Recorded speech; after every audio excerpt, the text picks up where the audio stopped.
Hey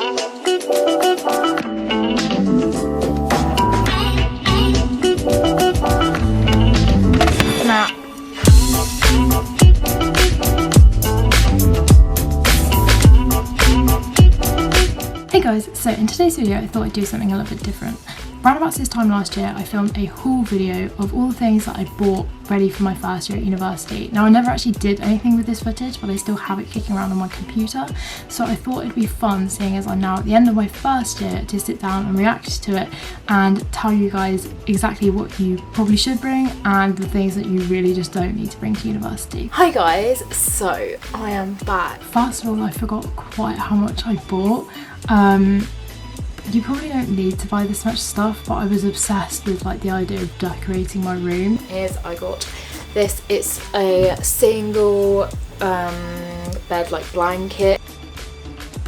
Okay, so first of all, a blanket, 100% would recommend. It was really useful just for like, I'd always take it to the living room when we were having like film nights, and also like when I invited friends over, I would sleep on the sofa and then they'd have my duvet and my bed, and so it meant that I still had a cover. I love the blanket so much that I even brought it home. There you go, it's there.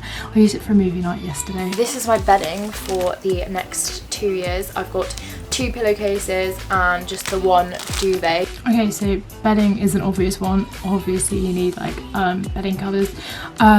I picked white because I thought it would sort of like brighten up my room, because obviously dorm rooms are quite small, and I did find that actually. One thing I'd say is I only bought 1 set of bedding. This personally worked for me. It may not work for other people, but it kind of eliminated any excuse to be lazy. So when I had to wash my bedding, I had to wash it. However, the dryers and the washing machines can be a bit unreliable because obviously so many people are using them. Maybe having 2 is a good idea, but if you've got a blanket, it may not matter. A bag of dime bars to share with my flatmates when I move in. Okay, the dime bars were a shout. They went down very well. Everyone bought chocolate, I think, for the flat, so we ended up having loads, which I'm totally not complaining about. Then like measuring spoons. When did I ever use the measuring spoons? I never used them. I think I may have used them once to make jelly shots, I think. I eyeballed everything when I did my cooking. Unless you know for a fact you're a big baker, don't bother getting a mixing bowl, measuring spoons, like literally any of that baking stuff. You don't need it because you're just not going to do it. A towel. Okay, towels, I would recommend getting 2 sets so that you can change them at the end of every week. It depends how many times you do a wash. So I used to do a wash once every week, and I would alternate between washing my clothes and my towels, and my clothes and my bedding, because bedding and towels are both really bulky, and so I didn't really have room to do both at the same time. So I'd alternate every week, which is why I had 2 sets of towels. So come the week where I had to wash my towels, I could wash all of them, but it meant that I didn't have to go 2 weeks using the same towel. I got a pack of 4 tea towels. Well, we definitely did not run out of tea towels because everybody had the same idea. Please don't buy tea towels. If you're gonna bring some, just bring 1. You can get them when you're there. It's definitely the kind of thing that you need to wait and discuss with your flatmates, because we had so many and like we just never washed them because we had so many. Like we were like, oh, we can just get another clean one out, so we never washed them. So by the end of the year we had like a pile of like a good 24 tea towels that were all smelly and all disgusting. Like, don't buy 4 packs of tea towels. And I got this Tupperware. Okay, so this dish was actually really useful. I used it to make my pasta bakes, but I also used it as a Tupperware. Like, it was a 2-in-1, so I could put it in the oven and then I could just like take my leftovers and put them in the fridge left in that dish. Or if I hadn't done anything with that dish, I could just use it as another Tupperware. So I think I put fruit in it one time. If you can get your hands on something like that, that's really useful. Just all lock and locks, everything like that, they're so useful. I make like pasta sauces and then freeze them in separate Tupperwares so that I could have like multiple different meals throughout the week. Also found getting a lunchbox really useful, because not only does it double up as a Tupperware, it gets you in the habit of making your own packed lunch, which will save you so much money. Then I got a set of 4 cutlery, bog standard. Okay, so cutlery, I'd say do what I did. I tried to buy the smallest set possible and it worked completely fine. Like, I didn't have loads. And also I'd suggest getting different ones. Same with like your plates and your glasses.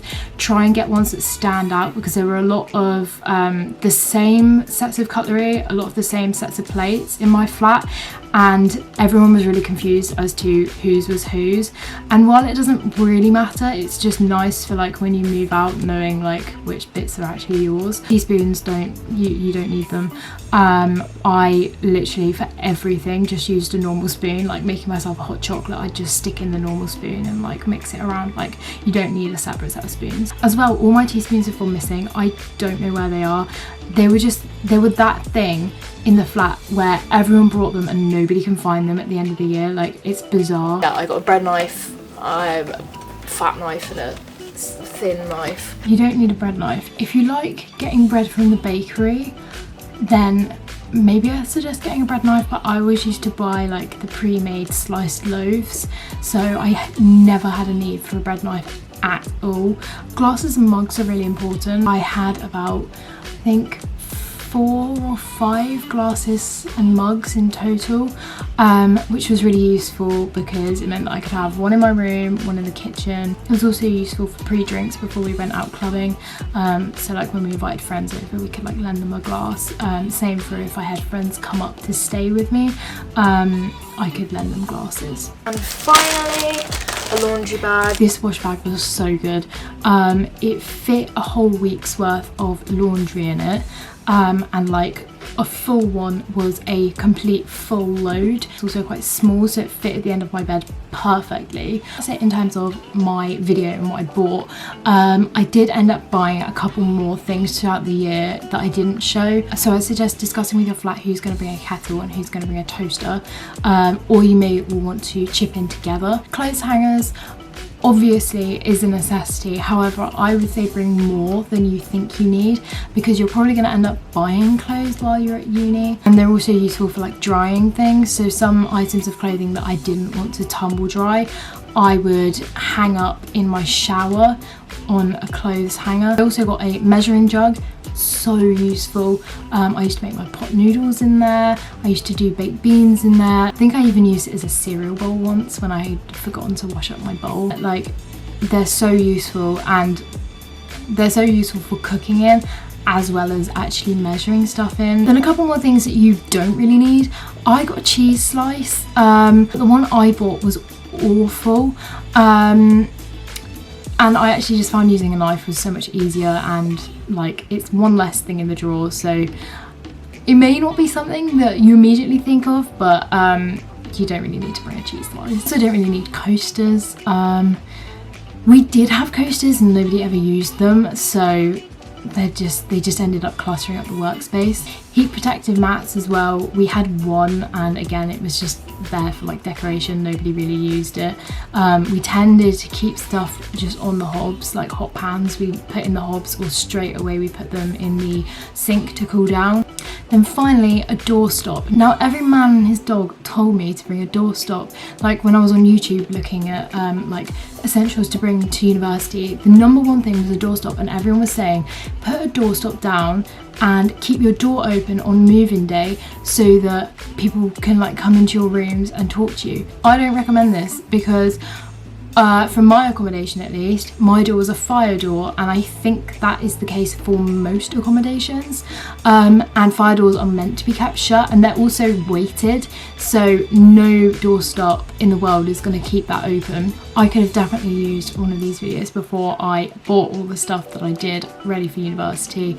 While a lot of the stuff I bought I did use, I now know that you don't really need all of it. So anyway, yeah, I really hope you enjoyed this video, and I'll see you in my next one.